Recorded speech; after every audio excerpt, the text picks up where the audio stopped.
All right. Well, last week, Los Angeles Police Department Chief Michel Moore announced his retirement after 43 years of service. So what does this mean for the future of the LAPD? We're honored to be joined by Chief Moore live in studio this morning. Thank you for being here. Good morning. It's great to be here. Thanks for being with us. You got Mayor Karen Bass through her first year. You're now going to retire. What are the highs and lows, in your opinion, your successes and potential failures? Well, as chief, I never would have imagined 6 years ago that we would go through the pandemic, the tremendous loss of life, the very impact on everyone's way of life, the impact on the department, the loss of hundreds of personnel. We have more than 1,000 of our rank and file that we no longer, that retired and we weren't able to rehire. We had an exodus of other officers who, because of a variety of reasons, felt that the profession was no longer their center point. And we lost our civilian professionals as well. And we saw also civil unrest and turmoil. And then we've seen these last few years, certainly that discord continue. So I never would have imagined that, but I'm also very proud of the men and women in this organization during that time. During those unprecedented challenges, they have shown grit, they've shown compassion, they've shown the commitment to stay committed to building trust in our communities. And we've seen, most recently, where those trust in our communities, beside your neighbors, in a recent LMU study, the people that our communities trust the most at a neighborhood level is their local police officer here in Los Angeles. I'm proud of that because during this strife and turmoil, we could have bunkered down, we could have changed and gone back to our traditional ways. Instead, we stayed invested in our engagement, we stayed invested in what works. We walked away from things that were broken or weren't getting the desired results. So I'm proud of that moment. And at the same time, the regrets I have is that we've had to go through that ordeal and that it's had such an emotional bearing on the many people in the organization.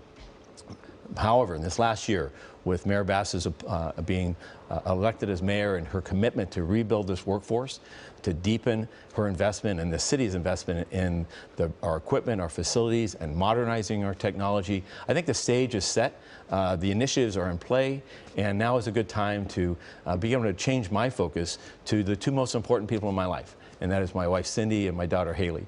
They have dedicated their lives in support of me, and now it's time, I think, for an orderly transition. I know we're in a good spot. I have a great organization that I believe is well suited to continue on a path of success and leading this country in 21st century policing. And speaking of continuing on that path, what is next for the LAPD? Do you have an idea of who should replace you? And I know you're going to stay on in a kind of consulting role so that you can help with the transition to that next leader. Well, the process is actually very well established in years past. The Board of Police Commissioners, the 5 members appointed by the mayor and confirmed by the City Council as community members, they will now go about the task of identifying an interim chief, an individual man or woman that will take the reins, that I'll hand this badge off, this storied badge, to that individual to then serve as chief of this department for a period of time, while then the second stage is the Board of Police Commissioners formulates a process of a nationwide search. That process will include considering those within the organization that have an aspiration or desire to ascend to this position, as well as national candidates. There'll be community voices, there'll be stakeholders from throughout this region that will play a part in that, in defining that process. And in the months ahead, and I suspect in a 5-6 month period or some portion, that the commission will then send to the mayor their 3 finalists. The mayor will then have the task of determining which of those 3, or send it back to the commission if none of them were to meet her demands and her requirements to carry this organization forward. But I don't expect that. But to pick from those 3, the next chief of police, that is subject to confirmation. So the next 6 months, 7 months is going to be some turmoil. There'll be rumors, and there'll be voices, and everyone will want to have a voice in this. Gossip and rumors and with this type of big job? But I want to assure LA and the communities of LA that this is an organization that is, it's got a strategic direction, it's got initiatives, it's got a determination and a commitment. They'll stay focused on those things. We've encouraged everyone to remind themselves of the task ahead, the need for us to serve the people of Los Angeles, and to step back from this other actions. Trust the process. It will work. I hope to have a voice in that, but my counsel is not with you, it's not with LA, other than to say, I respect the process. I believe we have the right commissioners. I know we have the right mayor to pick the next chief of police for this department, and I see the future bright for the city. Well, you know, a lot of people were surprised that when you made the announcement. What should they have been, or is this something that has been in the back of your mind for a while now? Well, it's best when you are surprised, because when a chief announces his or her departure and it's year, 6 months, 2 years ahead, people begin counting days, or they can. And the process begins, as has already begun now in the last week.